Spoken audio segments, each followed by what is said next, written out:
Let's try to fix that color real quick. Instead of just saying f favorite color dot value here, what could we do?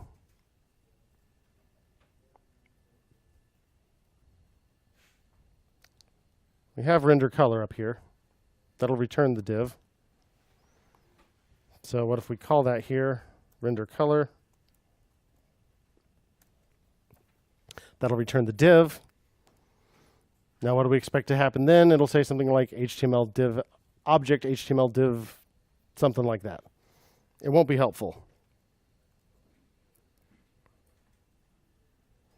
Object HTML div element. So what if we say outer HTML like we did last time?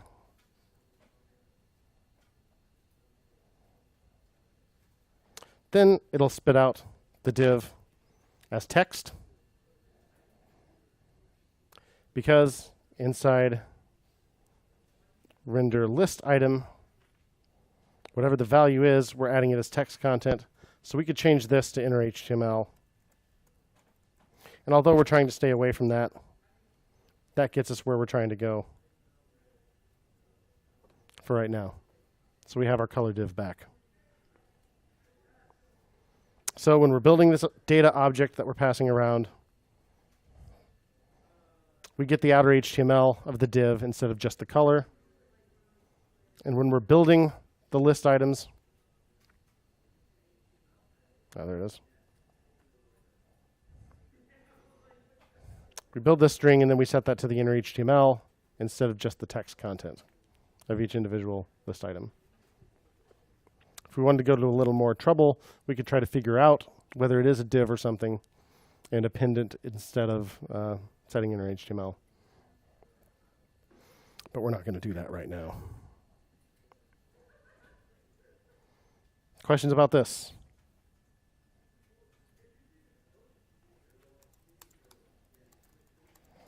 Display the color once more.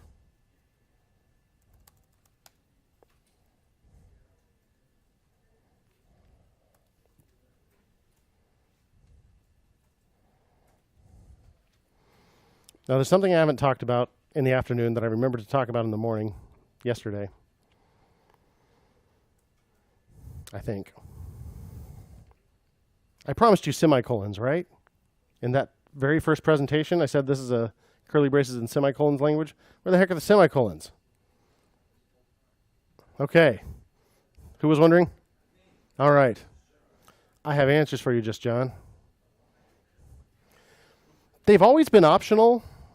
JavaScript has something called automatic semicolon insertion, but they kind of weren't optional, because if you were ever going to minify them, in other words, run them through some preprocessor that's going to take out all the extra white space, among other things, well, guess what? Without that white space, we don't know where the heck one statement ends and one begins. So automatic semicolon insertion won't work anymore.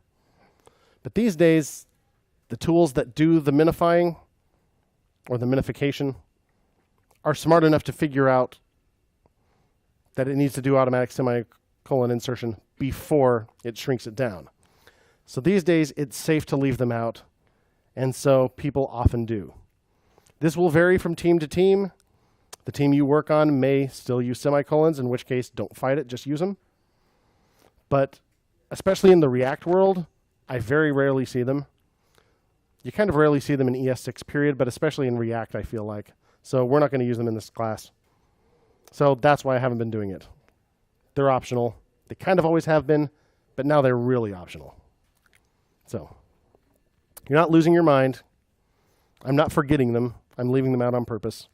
It was actually kind of a tough habit to break. So that's why you see no semicolons.